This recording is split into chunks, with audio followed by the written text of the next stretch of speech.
Hey guys, what's up? It's Bobby with Gilk Sports Cards. Hope you are having a fantastic day. I can tell you who's having a fantastic day himself. That would be me. Just about 5 minutes ago, I just pulled this Victor Wembanyama jersey number out of 50 on card auto. Unbelievable. It was the last card of my last box. Just want to share a story of how lucky I am that this all happened. So first of all, Topps Chrome Sapphire hobby boxes became available on Topps.com. It was a drawing, so you weren't guaranteed a box. They were crazy expensive, $500. But in the Topps marketing, it said you get 2 autographs. Okay, so since Victor Wembanyama, the Topps Chrome product, even though it was unlicensed, was super hot at the time, I took a chance, and I'm like, the game plan was to buy 5 boxes, maybe sell 4 of them, and hopefully make up enough money where I can open up 1 box for free. That was my little game plan, and that's a heavy investment. I have never spent over $2,000, over 2,500 in sports card wax, or even a sports card, quite honestly. So I submitted for the drawing, and I just knew the second that I submitted it that I was going to win the auction, or I was going to win the drawing. I had a really bad feeling about it. Of course, the next day or the day after, I get billed and I win 5 boxes. And then I basically did a Facebook post, guys, trying to sell them locally, and basically trying to make like nothing really, like $50 to $100 a box, and nobody was budging. Nobody wanted anything to do with it. Then I'm looking on eBay, and they're selling for like $500, $525. Well, I paid $500 a box plus the taxes in California, which is rough, so it averaged close to $560, I think. And I'm like, plus then you got to consider, if I sell on eBay, then they're going to take their eBay fees off it. I'm like, man, I'm going to lose like $75, $100 a box if I sell these. So I'm not happy. But I'm also upset because, again, Topps promoted that you get 2 autographs per box. When the boxes came in, as you can see, all of a sudden, unwrap 1 exclusive Sapphire autograph. So I sent Topps I called them first, and they said there was paperwork you had to do on your account online, that we can't do anything over the phone. So I went online and I did the correct paperwork saying, I want to return these 5 boxes because you promised me 2 autographs per box and I'm only getting 1. And for $550, if I'm not getting 2 autographs, I don't want this product. So I wanted to send it back for my money back. So a few days go by, nobody responds to my email. Call them again and say, oh, it takes several days, hang in there. Anyway, from that day on, every single day I email them again and again for 2 weeks. And they never called me back. They never returned my emails. I was just pretty much screwed. And at that point, the boxes, the Topps Chrome Sapphire boxes, were not selling for very much at all. So at this point I said, you know what, screw it. I'm just going to take a loss here. Let's just put them on auction. So I had one for Friday, Saturday, and Sunday.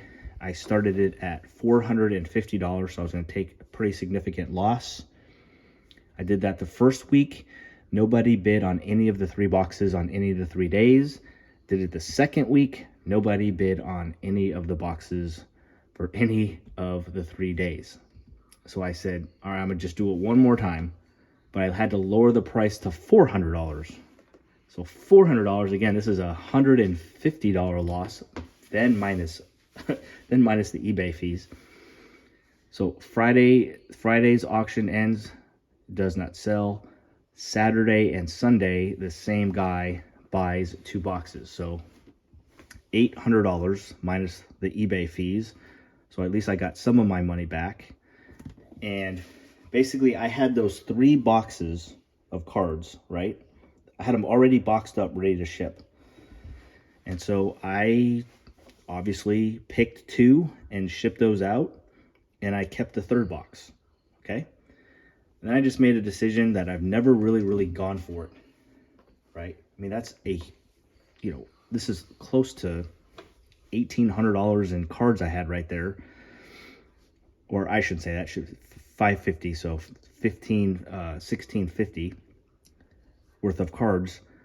And I decided, do I just want to sell them for a loss, or should I just one time in the my sports card life, really go for it and just take a huge chance? So that's what we decided to do.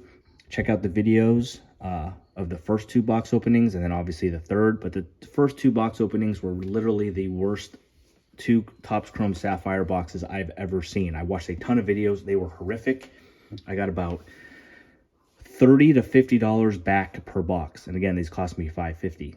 So the 3rd box, which is right here, it was a fun one. It was a funny one. I could imagine you guys watching it, because we got like 3 San Antonio sweats, 2 in a row. We got the other rookie, and then we got so was it Cisco, whatever his name is? Well, I actually have that. I don't have that card next to me, but not the Victor, the other San Antonio rookie. And then my last pack, I believe, or second last pack, I had 2 San Antonio cards in a row. I didn't look at the names, and neither of them were Victor, and I was so upset. We had a orange out of 25. Well, this one I have next to me. I was hoping it would be Steph Curry, and it ended up being Chris Paul. So that would have been helpful and made some of my money back. So it was just going awful until the last card, which was a gold, obviously, and this is the card that we pulled, the Victor Wembanyama, number 1 out of 50. I'll say that in a PSA 9 with an auto 10, sold for $3,500 a couple days ago. So I think I am going to grade it. It is jersey number. I should have checked that before the video. I'm pretty sure he's number 1, right? So jersey number, gold out of 50, on-card auto. So I figure worst case scenario, if it gets a 9 like that other card, even though my card looks really good, I should fetch a little bit more. So maybe, hopefully, it might be 2 to 3 weeks before I get the card back, but maybe, $3,500 to $4,000. So I'm gonna do fine on this whole deal. I got really lucky. But the crazy part, guys, the part of the story I want to share most of you is, again, when I sold those 2 boxes, somehow, some way, this was the box that I just kept, and that's the box that had this card. And if that same buyer maybe noticed that I had this box selling that Friday, because this one didn't sell on Friday, like, it would have been his card. It's just crazy. 2 out of 3 chance that I wasn't going to pull this, or I wasn't going to keep this box, and that's the one I kept. It's crazy. So just want to share that story. Really appreciate everybody who follows the channel, subscribes. Appreciate you. It's one of my, I did pull a Ronald Acuna 1 of 1 and a Mike Trout out of 10 auto before. I think this one's the biggest pull I've ever had. So just wanted to share the story. It's pretty crazy. Thank you guys for all you do and for hanging out with me as I talk sports cards. And I look forward to getting that graded, and together we'll see what we get. All right, have a great day, guys. See you on a video tomorrow. Peace.